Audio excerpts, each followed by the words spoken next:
Halo teman-teman semuanya, di sini kita ada sebuah benda seputaran permasalahan termostat. Yang video saya sebelumnya saya mengganti dengan termostat yang baru karena kulkas kompresornya tidak hidup. Di sini saya akan nge-review ataupun membahas sama kalian apa sih dan bagaimana cara kerja pastinya termostat ini. Tapi saya harapkan kalian sudah klik tombol subscribe dan aktifkan notifikasinya ya. Di sini termostat ini bekerja di tegangan 125 sampai 250 volt AC. Nampak ya tulisan di sini. Dengan model GNF minus 110. Nah, kalau masalah suhunya, di sini kalian bisa lihat suhunya minus 15,4 sampai minus 30 derajat Celcius. Maksudnya, settingannya ini kan ada minimal, ke kiri ada ke minimal, ke kanan ke maksimal. Kalau kalian pilih ke minimal, maka apabila suhu sudah minus 15,4, maka termostat ini yang tadinya nyambung akan terputus secara otomatis. Dan apabila suhu sudah naik kembali, berubah, dia akan menyambung secara otomatis.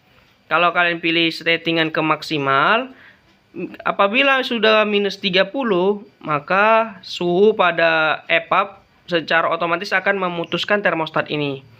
Jadi gini teman-teman, kalau misalnya kalian ukur dengan menggunakan ohmmeter, maka termostat ini akan menyambung. Dan apabila suhu evaporator di sini sudah dibaca oleh pipa ini sudah sesuai dengan suhu yang kita minta, maka termostat ini akan memutus dengan sendirinya. Itu ya teman-teman. Jadi kalau misalnya dalam skematik kulkas, termostat ini adalah penyalur tegangan sebelum ke kompresor. Jadi kalian harus perhatikan, kulkas freezer, kulkas satu pintu itu sering sekali termostatnya ini bermasalah. Jadi kalian ganti, ingat harus kalian lihat suhunya. Misalnya contoh ini minus 15 sampai minus 30. Sementara kalian ganti termostat dengan suhu yang di atas ini, contoh 10 sampai minus 10 gitu ya. Yang kalian ganti 10 derajat sampai minus 10. Minus 15 aja nggak sampai, ataupun minus 30 lagi kan nggak mungkin nyampai. Nanti berpengaruh pada kulkas kalian yang jadi kurang dingin teman-teman. Karena apa? Karena di suhu minus 10 dia sudah mati. Maka di sini saya sarankan kalau kalian mengganti termostat, kalian harus perhatikan suhunya.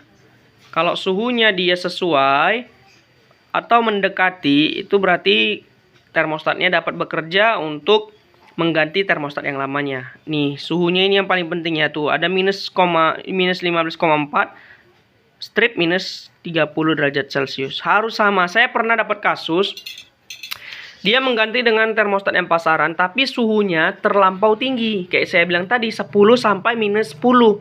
Kadang ada juga lagi 10 sampai hanya 0 derajat. Intinya dia tidak sampai mendekati termostat lamanya. Terakhirnya kulkasnya, mesin kompresornya cepat mati. Sehingga freezernya tidak dapat beku secara maksimal. Itu pengalaman saya, semoga pengalaman singkat itu bisa menjadi referensi dan masukan untuk kalian apabila kalian ingin mengganti termostat ini ya teman-teman. Ini pipanya adalah pipa untuk membaca suhu yang nanti ini akan ada di bawah evaporator. Mungkin itu saja seputaran dari permasalahan di termostat. Kalau untuk ini apa? Ini adalah untuk groundingnya. Ini kalau nggak dipasang pun nggak apa-apa ya. Ini grounding. Ini api. Kalau misalnya kalian mau memastikan termostat ini bagus atau tidaknya, kalian bisa ukur. Itu tips pertama. Tips yang kedua, kalian bisa hubungkan aja langsung ini dilepas, lagakan. Tes kalau mesinnya hidup berarti termostatnya yang bermasalah. Itu di video saya yang perbaikan kemarin ya. Dan ini adalah grounding. Ini yang ini grounding. Nih. Kalau nggak dipasang pun misalnya nggak dipasang kabel pun nggak apa-apa, ini hanya grounding. Tapi kalau dipasang lebih baik ya. Oke teman-teman, itu saja. Jangan lupa like, comment, dan subscribe. Terima kasih sudah menonton video ini. Sampai jumpa.